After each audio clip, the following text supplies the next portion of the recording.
No último vídeo nós estávamos falando sobre a primeira convocação feita por Josué, convocação geral, e despedida dele. Na verdade, ele já estava velhinho, né? E aí ele convoca todo mundo para um encontro em Siló, aqui de Siquém, mas era de Siló. E aí ele vai, alguns pontos que ele, no discurso dele, que eu queria mencionar aqui, diz que assim, olha, Josué 23, versículo 3 diz, foi o Senhor, a parte B, viu? Foi o Senhor, o seu Deus, que lutou por vocês.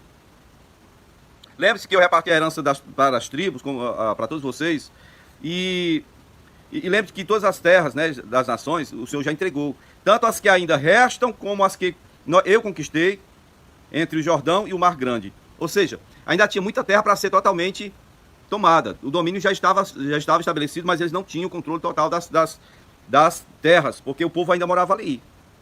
Versículo 5 está dizendo que se o povo obedecer a Deus, Deus vai expulsar o resto daquelas nações. Tá certo? E vai livrar eles da opressão daqueles povos. Então, versículo 6 de Josué 23 diz, façam todo o esforço para obedecer e cumprir tudo o que está escrito no livro da lei de Moisés, sem se desviar nem para a direita nem para a esquerda. Não se associem com essas nações que restam ainda no meio de vocês. Não invoquem os nomes dos seus deuses, nem jurem por eles. Não lhes prestem cultos, nem se inclinem perante eles. Mas apeguem-se somente ao Senhor, o seu Deus, como fizeram até hoje. Aí Josué está querendo dar um apoio moral, dar um incentivo, né? Porque, na verdade, o povo até hoje não estava assim, não. Já estava idolatrando, já estava fazendo coisa errada. Inclusive, nesses primeiros 7, 8 anos que eles estão na Terra da Promessa, o Senhor disse, olha, eu não vou expulsar mais. Eles vão ser uma armadilha para vocês. Por quê? Porque o povo de Israel vive quebrando aliança. Parece até com a gente faz promessa de seguir ao Senhor, de servir ao Senhor, de ser fiel ao Senhor. Mas a primeira dificuldade, às vezes, a pessoa já pula fora. A primeira dificuldade, a pessoa às vezes já questiona, já sabe, será que eu não me precipitei com esse voto? É melhor não fazer voto do que fazer e não cumprir, né?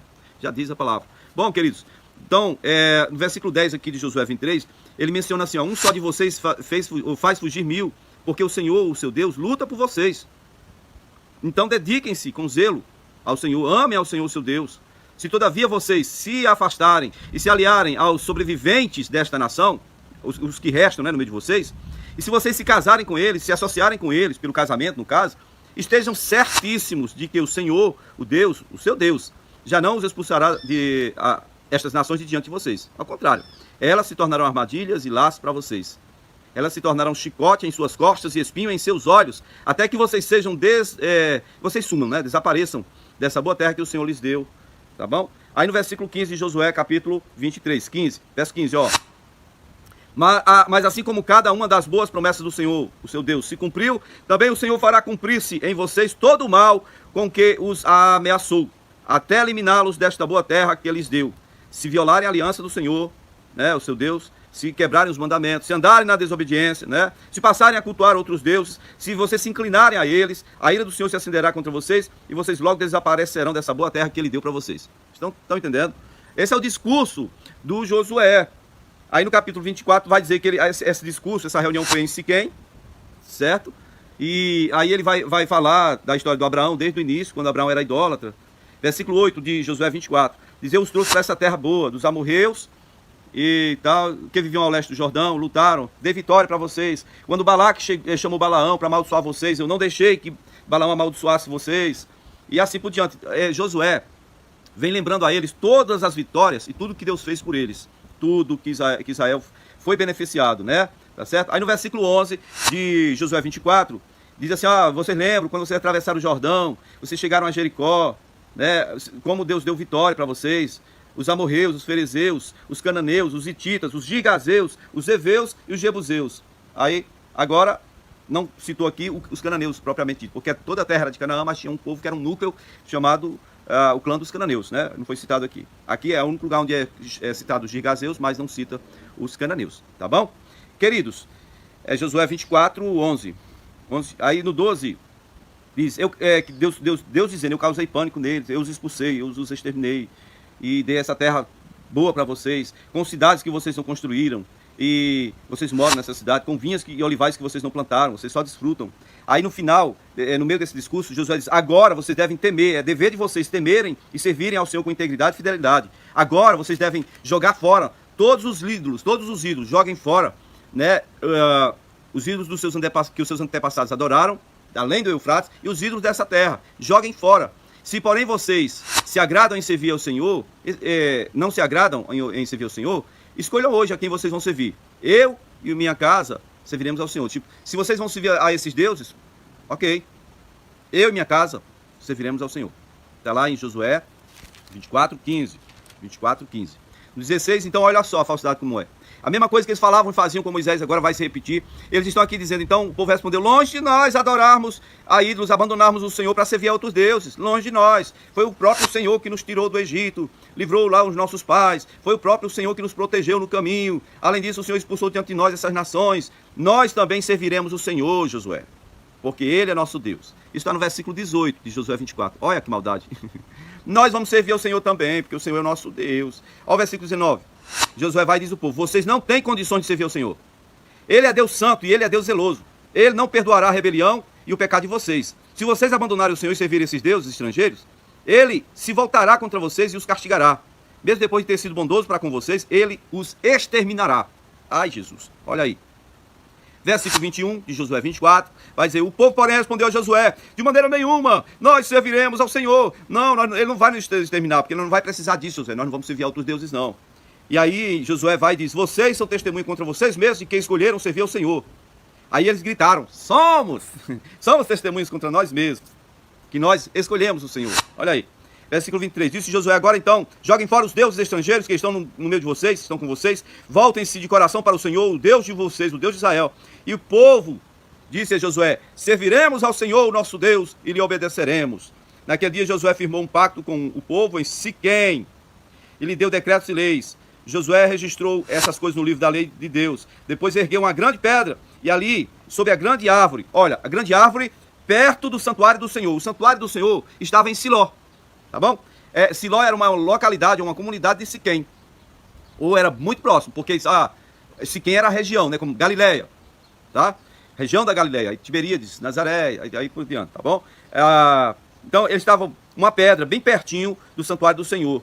Tá certo? E aí o Senhor, ele vai dizer assim, estão vendo essa pedra? Ela será uma testemunha contra vocês. Ela ouviu todas as palavras que foram ditas aqui. Ela será uma testemunha contra vocês, caso vocês sejam infiéis ao seu Deus. Ok? Então, depois disso, Josué despediu o povo e cada um foi para a sua propriedade. Tá certo? Isso foi no 50º ano, depois que eles foram tirados do Egito, no jubileu. E Juízes 2, diz assim, ó, é outra narrativa que reforça o que eu disse, né? Sobre a localização. Depois que Josué despediu os israelitas, eles saíram para a terra, cada um a sua herança. O povo prestou culto ao Senhor durante toda a vida de Josué e dos líderes que sobrevieram a Josué e que tinham visto todos os grandes feitos do Senhor em favor de Israel. Isso é em Juízes 2, verso 6. Enquanto Josué estava vivo, o povo estava servindo. Enquanto os juízes estavam vivos, o povo estava servindo. Morreu, acabou, o negócio ficava muito pior. E aí vem a morte de Josué, o ano 1372 a.C., conforme a Bíblia em ordem cronológica. Juízes 2, verso 8, diz que Josué, filho de Nun, servo do Senhor, morreu com a idade de 110 anos. Foi sepultado na terra de sua herança, em Timnas Eres, Quecera ou Eres. É a mesma localidade, se chamava de dois nomes, né? Nos montes de Efraim, ao norte do monte Gaás, certo? Josué 24, verso 32, vai dizer que os ossos de José, que tinham sido trazidos pelos israelitas lá do Egito, 50 anos depois que eles saíram do Egito, na ordem cronológica está dizendo aqui que os ossos de José, que tinham sido trazidos do Egito, foram enterrados em Siquém. Siquém ou Siló? Agora ficou a dúvida, né? Bom, Siquém. Onde? Foi na terra em que Jacó tinha comprado os filhos de Amor, ou de Ramor, né? Com H, Ramor, pai de Siquém, tá bom? Você lembra que Jacó tinha comprado um terreno para poder acampar com os animais e tal? Ele tinha comprado por 100 peças de prata. Aquele terreno tornou-se herança dos descendentes de José. Eu queria dizer para você abrir sua Bíblia em Juízes, capítulo 1, porque assim que morre Josué, oficialmente começa o período dos juízes. Agora, o que falta esclarecer primeiro ponto, mesmo que o período dos juízes só tenha início depois da morte de Josué, é necessário que a gente entenda que o primeiro juiz, chamado Otoniel, ele trabalhou por Israel, ele foi levantado pelo Senhor, né, para dar livramento a Israel, ainda na época que Josué era vivo. Você vai encontrar isso no livro de Josué, no capítulo 15, versículos 16 e 17, ok? Outro ponto que a gente precisa mencionar é que Siló foi a capital da terra da conquista, a primeira capital. Foi o segundo acampamento, né, na terra. Estava em Gilgal, depois passaram a acampar-se em Siló. Você vai encontrar na sua Bíblia sempre Siquém. Mas por que eu sei que era Siló? Porque eu sei que a Assembleia Geral foi feita por Josué perto do tabernáculo, numa árvore que tinha lá perto do tabernáculo. Eles erigiram uma pedra, tal, disseram: olha, essa pedra aqui é testemunha da aliança que vocês estão fazendo. Se forem desobedientes, o Senhor vai puni-los, tal. Essa árvore estava perto do tabernáculo. O tabernáculo estava em Siló. Siló fica próximo a Siquém, ainda é no território, na região de Siquém. Ok? Então, para que você entenda bem e queira confirmar, está lá em Josué capítulo 18, versículo 1. Você pode ler Josué 18, do 1 ao 10, que você vai ver sobre isso que eu estou falando. Depois você confirma em Josué 23, 2 e Josué 24, 1 e 26, depois versículo 26. Certo? Em Juízes 1, 1, diz assim, ó: depois da morte de Josué, os israelitas perguntaram ao Senhor: quem de nós será o primeiro a atacar os cananeus? Bom, perguntaram ao Senhor através de quem? Perguntaram ao Senhor como? Primeira coisa que deve ser colocada aqui é que eles perguntaram ao Senhor através do sacerdote. Né? O sacerdote, o sumo sacerdote, ele tinha aquela técnica de usar o Urim-Tumim. O normal seria, se fosse um profeta, ter revelação da vontade de Deus ali na hora. Mas os sacerdotes, eles só tinham isso, o Urim-Tumim. Jogou aquelas pedrinhas e aí, dependendo da posição que elas ficassem, Deus estaria dizendo sim, Deus estaria dizendo não, ou Deus não estaria dizendo nada. Ele estaria guardando silêncio. O Senhor respondeu, versículo 2, disse: Judá será o primeiro, eu entreguei a terra em suas mãos. Bom, eu quero que você medite bem aqui comigo uma coisa. A gente sempre diz, Moisés deixou Josué em seu lugar, como sucessor. Josué não deixou ninguém. Não, por óbvio, você deve entender agora, traga à sua memória o que eu acabei de citar. Já tinha uma liderança estabelecida. Não era discípulo de Josué, mas era discípulo do Caleb, era sobrinho do Caleb, Otoniel, né? Então já tinha uma liderança, já tinha um governo estabelecido.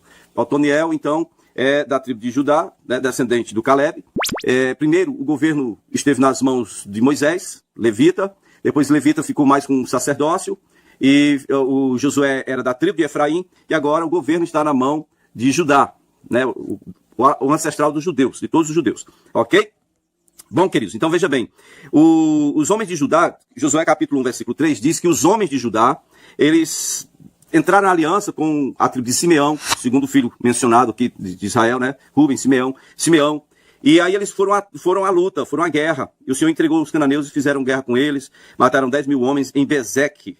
E foi lá que encontraram Adoni-Bezeque. Lutaram contra ele, derrotaram os cananeus e os ferezeus. Adoni-Bezeque fugiu, mas eles o perseguiram e o prenderam e lhe cortaram os polegares das mãos e dos pés. Então Adoni-Bezeque disse: 70 reis com seus polegares das mãos e dos pés cortados apanhavam migalhas debaixo da minha mesa. Agora Deus me retribuiu aquilo que lhes fiz. Eles o levaram para Jerusalém, onde morreu. Bom, vamos fazer uma pausa aqui. Aqui o Adoni-Bezeque, ele faz menção da lei da semeadura, tá certo? A lei da semeadura. Eu planto, eu colho. A Bíblia diz que, na falta de um profeta, sem profecia, o povo se corrompe. Diz aqui, logo no versículo 1 de Josué 1. Depois da morte de Josué, os israelitas perguntaram ao Senhor, quem irá a peleja contra nós. Sem profecia, o povo se corrompe. Você vai ver logo na frente que, depois que morre o primeiro juiz, o povo se corrompe novamente. E é assim, né? É assim. Judá foi o primeiro, e se aliou com Simeão. Judá venceu Bezeque. Certo? Bezeque é uma divindade cananeia dos relâmpagos. É Deus dos gregos, no meio dos gregos, Bezeque quer dizer isso também, Deus dos relâmpagos. O mesmo chamas, né? Deus chamas dos babilônicos. O nome Adoni-Bezeque quer dizer meu senhor é Bezeque. Bezeque é palavra que significa dispersão. Ok? Bezeque quer dizer isso. Então Adoni-Bezeque semeou, mas colheu. E aí logo no versículo 8 aqui diz que eles foram, os homens de Judá atacaram também Jerusalém, conquistaram Jerusalém, mataram seus habitantes ao fio da espada e a incendiaram. É a primeira vez que Jerusalém é destruída. E aí depois desceram, lutaram contra os cananeus que viviam na Serra, no Negueb e na Cefelá. Ok? Eles conquistaram aquela região, Judá conquistou aquilo lá. Agora veja bem que quando se fala de conquista, foi citado aqui as serras, né? As serras. Olha o versículo 17, onde diz que eles foram lá e tal, ó. Derrotaram os cananeus que viviam em Zefate, destruíram totalmente a cidade, por essa razão foi chamada Ormá. Aí o versículo 18, os homens de Judá também conquistaram Gaza, gente. Gaza, Asquelon e Ecrom. Diz que eles conseguiram conquistar essas três, mas não tomaram posse. Vou dizer por quê. Lá nos textos lá de trás, diz que foi aqui o local onde ficou um foco de gigantes. Então, versículo 19 encerra dizendo que eles não conseguiram expulsar os habitantes, porque eles tinham carro de ferro lá, né? Carro de guerra de ferro.